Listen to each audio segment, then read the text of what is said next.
like to introduce next to you someone who probably needs no introduction to many of you, or to many of us, Chase Iron Eyes.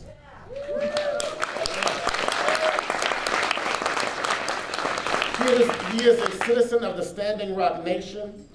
Chase has dedicated his career to ending the legal and economic oppression of Native nations and their citizens by implementing self-determination on and off the reservations.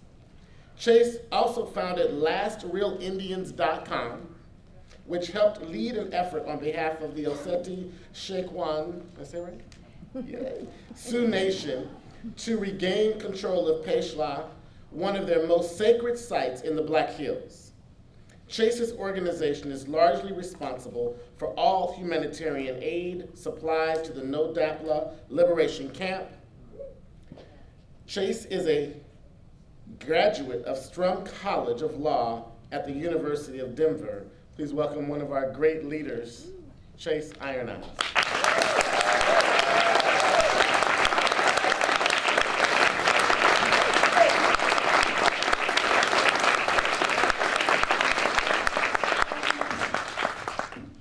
Thank you to everybody. This is an amazing event, amazing energy. I know that everybody who's made their way here is not a passive observer of the crisis that we find ourselves in. I know that you all have leadership capabilities, you all have your own networks. You came here to see what's next, to see how we respond to what appears to be a very real, some would say already complete, hijacking and takeover of our very democracy by the forces and institutions manifested by the corporate state. For our people, that's over the last 500 years. For everybody else, the last couple thousand years. It's very important to note that colonization isn't about white people colonizing brown and black people, although there are aspects of that in our truthful recollection of history. But the colonization we talk about is the one that applies to all of us, the one that separated our spirits from our minds, the one that separated our meaning from our labor, indeed separated human beings from their food sources, from their sacred relationships with the lands, with the waters, with the sites, with the sacred beings of the universe. Every one of you in this room descend from original, free, and independent peoples and nations who are designed to respect those sacred relationships. Never forget that, because that's the fight that we find ourselves in right now in Standing Rock. Have you all heard of what's going on out there at Standing Rock?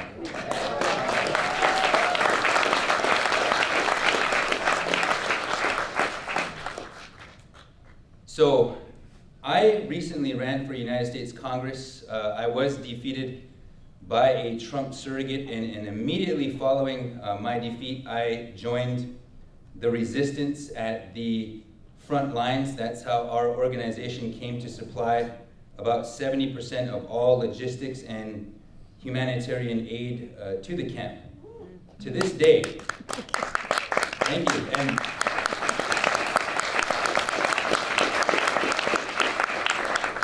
we were only able to do that because of the generosity of everybody out there who donates, who really gives from their heart, from a place of compassion, because they know our struggle for clean water is righteous.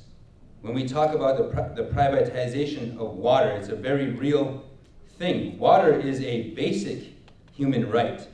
Not only is, that's right. Not only is water sacred, but water is the foundation of all real economic value globally, across the globe. So to this day, there have been about 600 arrests in North Dakota of people who have made the decision to sacrifice their liberty, their lives even, and their limbs in pursuit of liberty, freedom, justice, and equality. Not only is that struggle about a people's right to clean water, but that struggle is about the very sanctity of the American Constitution and whether or not we still have the right to speak freely, the right to peaceably assemble. Right now, the Army Corps of Engineers is trying to prescribe what they call free speech zones. That's right. Well, we've got news for them. The entire country is a free speech zone.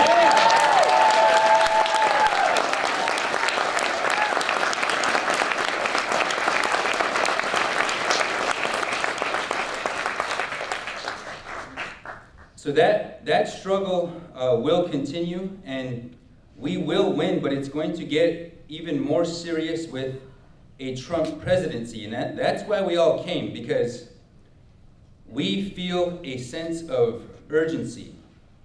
Everything that happens, every time we as human beings attempt to transcend the oppression of our spiritual nature, we are following the inspiration of the powers of creation. And we need to name this, because they would have you think that we should be divided by race, color, creed, sex, gender, any other kind of synthetic classification. But when you take a look at it, our enemies, if we can call it that, if we can name the set of institutions that is going to be represented by a Trump presidency and a Republican-controlled Congress. It is too big to fail finance. It's too big to fail extraction.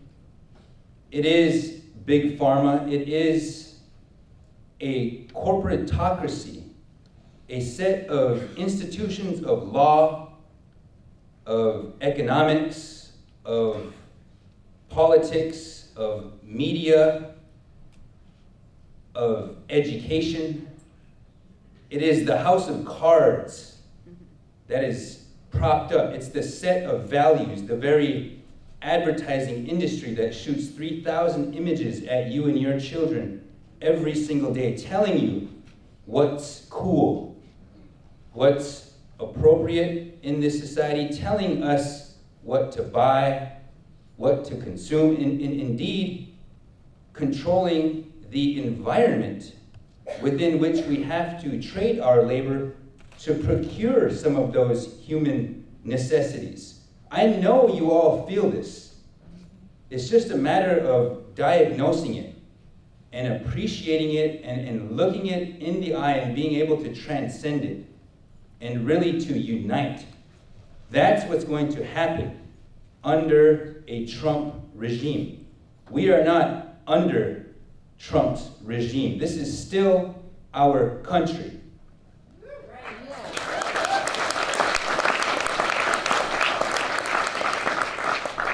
And right now we have to make a determination to be courageous rather than fearful. When we take a look at all the demographics which Trump has publicly indicated that he would antagonize, that includes everybody in the Occupy movement, everybody who descended from the Battle of Seattle, everybody in labor, everybody who stood up for a $15 minimum wage, everybody in the feminist movement, and everybody give all the women who organized today's historic and monumental march a round of applause, please.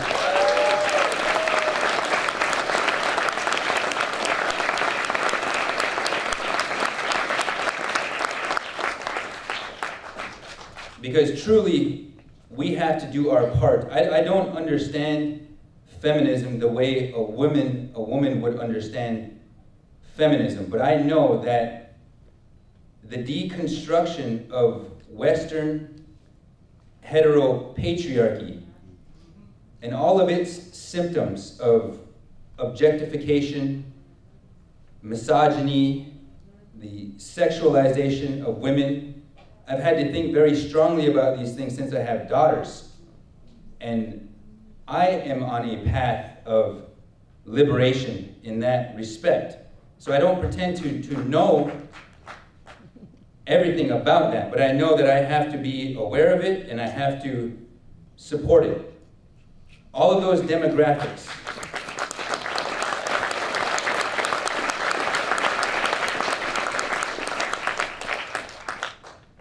We're all at risk, and unless we come together, we will fail.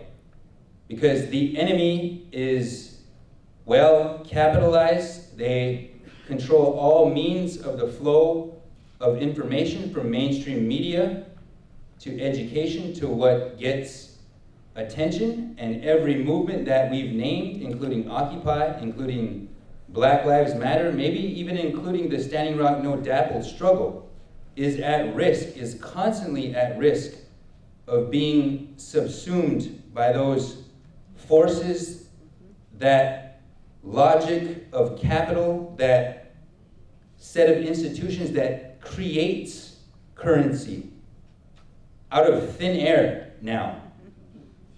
That set of institutions that is abstracting the human being from its relationships with the natural universe. That is the enemy, if we were to name the enemy. And that enemy is a couple thousand years in the making. It's not easily defeated. But at every turn, it's our natural inclination, our spiritual duty to stand up to that oppressive regime that is at work around the globe, oppressing not only every human, but every living being, commodifying every resource that our ancient worldviews saw as living, breathing relatives.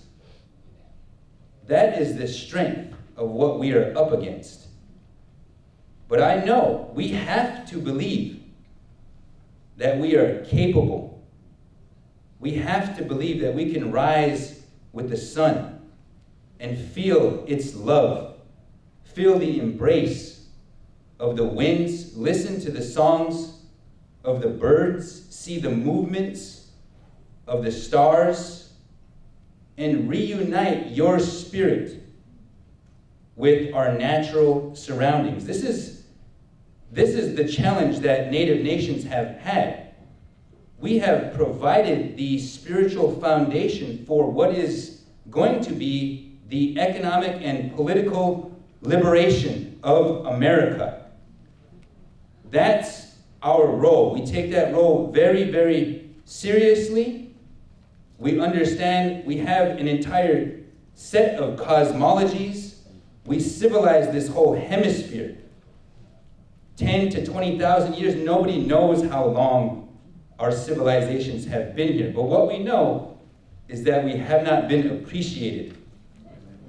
But that's changing. The whole world is changing. And right now, we have to build bridges. We can't build walls. We can't see each other as different.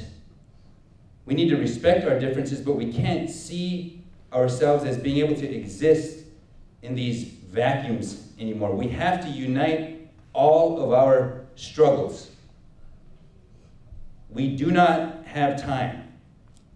we just simply don't have time. That's why out there at Standing Rock, there are 500 people ready to be arrested. There are people who are laying it on the line to defend our constitutional rights.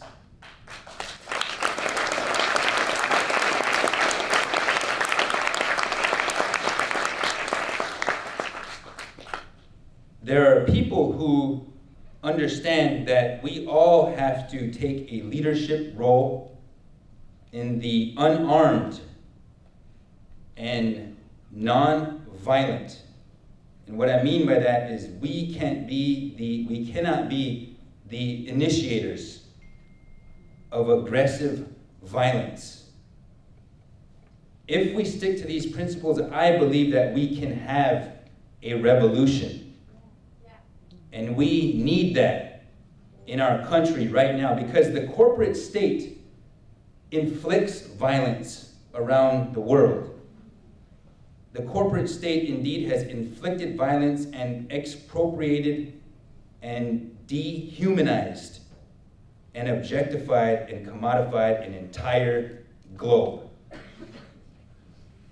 That regime, that corporate state knows exactly what to do with people who arm themselves, people who are violent, people who seek out violent means to assert their concerns. You end up dead or in jail. That's what happens to our movement if we go there. But we need to understand that peace, when we're peaceful, it's not passive. The power of peace is not passive at all. The power of peace doesn't back down in the face of rubber bullets, less lethal bullets, mace, drones, helicopters, fixed-wing aircraft, dog attacks, corporate mercenaries, a collusion between law enforcement, the National Guard, the governor, the legislators, the media. All those sets of institutions are colluding with each other against a successfully racialized fight in North Dakota. But those same forces are going to be at work against your constitutional rights, your civil rights, your human rights. Unless we wake up and stay woke, stay vigilant, don't back down an inch. Because the very fate and fabric of our democratic reality is at stake right now. And we have made that determination to stand up and to never back down because our children's future literally depends on it. The stakes are high. They are life and death. This was much easier when I was running for Congress. But now, in the front line, in the face of all that violence, the power of peace tells us to stand in our own spiritual dignity and to not back down to the forces of oppression that have no spiritual or legal authority to work over and against us. We know that our cause is righteous and that our cause is going to help liberate this entire country. So let's stay with it. I want to thank you for your time, ladies and gentlemen.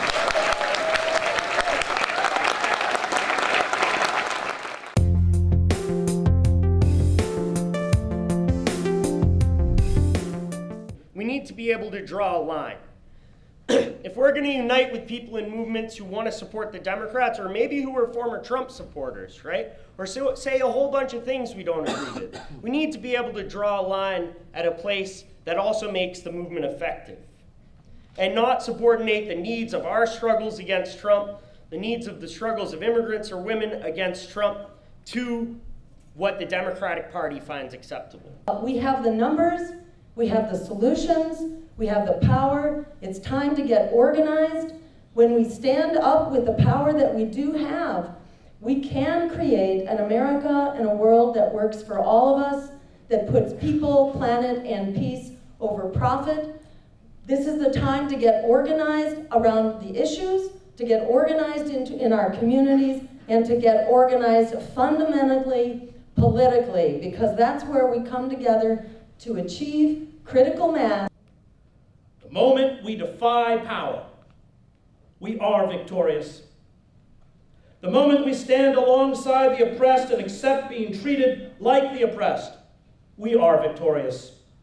The moment we hold up a flickering light in the darkness for others to see, we are victorious. The moment we thwart the building of a pipeline or a fracking site, we are victorious. And the moment those in power become frightened of us, we are victorious. I do not fight fascists because I will win. I fight fascists because they are fascists. Thank you.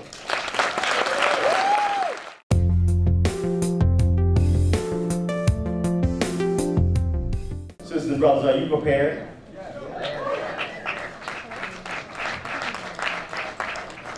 First, I want to thank you for your patience and for coming down to DC for a very, very important demonstration. And welcome to Inaugurate The Resistance. My name is L.J. Hawkins. I'm a member of Socialist Alternative, one of the co-sponsors of this event. And as you can see, we have a very distinguished group of thinkers, of activists, organizers on the stage. I'll just give a few opening remarks before we get to the meat of this event. As we prepare to go back home, we have to figure out a way, how do we organize and mobilize and agitate now that we will be leaving DC and beginning the Trump presidency. This struggle is not just about Donald Trump, but in fact, this is a struggle against the oligarchs of Wall Street and the system of capitalism and all that it breeds: racism, poverty, war, and environmental destruction. I'm reminded that this year is the 50th anniversary of Dr. King's Why I Oppose the Vietnam War. And in that speech, he did something that was very significant. He, in many ways, created a marriage between the civil rights movement and the anti-Vietnam War movement that was crucial in the defeat of U.S. imperialism in Vietnam and bringing home the troops and tying the struggle against war abroad and the war at home and the question of poverty and income inequality and civil rights. Today, we are faced now with a very grotesque version of neoliberal capitalism under Donald Trump. And I certainly won't be calling him president. I'll call him what his mama called him, Donald. How do we build our mass movements, and what do they look like? Today you will hear folks that will give you prime examples of the work in Seattle of Shama Sawant, the Socialist City Councilor. You will hear the analysis of Chris Hedges, raising the question and the specter of how dangerous this administration is and how do we engage in a fight back. The questions of, do we reform the Democratic Party, or do we begin a process of building our own political party of the working class and poor and the most oppressed? And ultimately, how do we build a resistance movement that at its core is rooted among the working class and the poor, not just in DC, but in every enclave of American society, in our cities, in our suburbs, in our urban centers, in our universities, in our workplace, among our unions and among our social justice and civic organizations, and even in our churches. And how do we build a bridge to those who voted for Trump, many of them the victims of neoliberal capitalism, who are itching for some change. We must create a wall of resistance and a powerful bridge where we can reach out our hands to them and say, our enemy is not the immigrant or the low-wage worker or the LGBTQAI person. Our enemy sits at one Wall Street. They're the ones who have the corporate lobbyists who bought off both political parties, Democrats and Republicans. The enemy is the one that's sending bombs to displace and dispossess working people in the poor of this planet. They're the ones that are fracking the land, and in many ways violating the land, sacred land. So today, I thank you for coming out. We will begin our program. Let's get ready. Let's prepare ourselves, because when we go back home, the real work begins. My name is Darryl Moak, and I am one of the national co-chairs of the U.S. Green Party and also the chair of the D.C. Statehood Green Party. And so we are honored to be able to host you here in our great state of Douglas Commonwealth, also sometimes known as New Columbia. We are proud to have you here with us. We're proud to have you march with us. We are proud to stand with you and beside you as we continue to make sure that this nation that we live in and the world that we live in is exactly what we need and want it to be. And so we are glad to be a part of this with you, as is the U.S. Green Party, glad to be a part of this process and to work with you and to stand with you.